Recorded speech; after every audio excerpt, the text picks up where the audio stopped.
Hey, welcome back everybody to another episode of Sundays with Sully. Today we're going to be going over the Airmar TDT100 transducer tester. It's a mouthful, I know it is. So, what does this thing do? This thing is going to actually test your transducers. Now this is something that most boat owners aren't going to own, but any good reputable marine shop should definitely have one of these. If you're trying to figure out what's going on with your sonar, why you're not getting a good picture, maybe the water temp's out, things like that, this is what you're going to use quickly. You're going to see here in a second just how quickly you can test a transducer and find out what's going on. So, what we have also here is I've got my bucket of water and I've got my transducer tester block. Now what they want you to do is put your transducer on here, spray a little water on it, put the transducer. The reason for the water is they want to have no gap between the actual transducer and the block. They don't want to get air in there that's going to give false readings.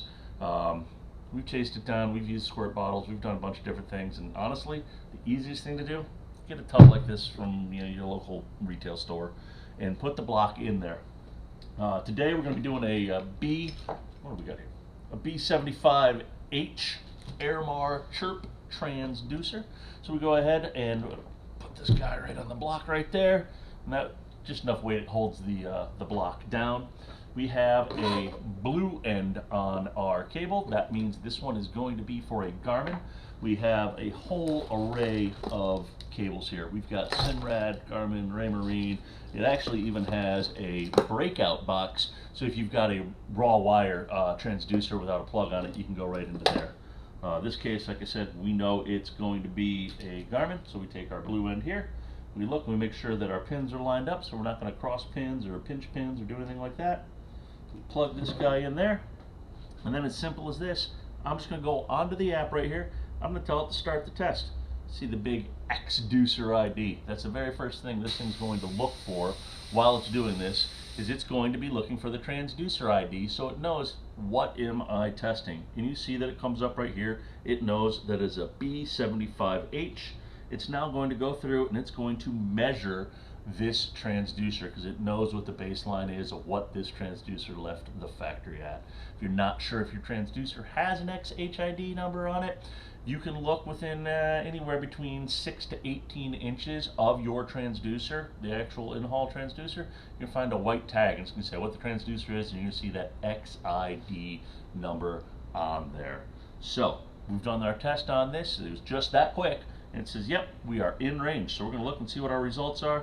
And you see that solid blue line is the factory line. That's the born on line. That's where it was what it left the factory as. The gray line is the results. You see it pretty much follows exactly along that line. It's really close. There's a lot of variables here. We are not in a controlled factory test environment that they have when they did this. So this is 100% an acceptable within range.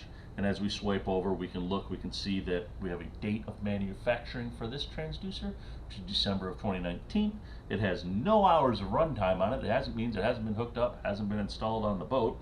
It says that it's max temp, everything's in range. And then we can go over one more. And now this page is more for the tech side. They can go in here and they can put things like the install date of the transducer. They can go ahead and tell us what size the vessel was, what kind of sounder was it hooked into, and the bottom block here has test notes. And what we can do is we can put test notes in there and say, hey, this was tested on X date, and this is installed on the port side under the engine, because obviously when you're running this plug, the plug's generally up out of the space of where the transducer is. So it kind of helps speed it up if you got somebody new coming on board your boat to say, hey, this is where this is, go find it. Now, that's all great stuff for troubleshooting and finding out, right? One more thing. If you get a brand new transducer, you have an Airmar certified tech who has an Airmar TDT100, and he tests the ducer like I just did on this one right here before it goes into the boat, validates the install once it's in the boat and in the water, hooks up this tester again, does another 5-minute test on it, does those two things, you can get 1 more year of warranty on your transducer. So it's going to take, instead of a 2-year warranty, we are now going to give you a 3-year warranty from Airmar for this. It's kind of a no-brainer, right? The guy's doing your install, he should be testing this stuff to make sure it's good anyway. And now when it's in the water, you want to make sure it's all good. It's a matter of plugging this thing in, having the iPad or the iPhone out, and going to town. It's just that simple. And then when it's all said and done, you see that there's a spot up here where I can go ahead and I can upload this and I can email this file, and then I'll have a hard copy of it for myself. And then if our customer would like a copy of it, we can also make sure that they have a copy for their file. So that's it. It's that simple, right? Why not? So, you guys want to stay up to date on the latest marine tech trends? Give us a follow on YouTube, Instagram, and Facebook at Navtronics. You got a question or a comment for us? Please leave it below, or drop us an email at sales@Navtronics, and who knows, maybe we'll answer it on the next upcoming episode of Sundays with Sully. Until then, I'm going to figure out what we got going on for next week's episode, and see what other cool projects we got going on behind these walls here. Peace.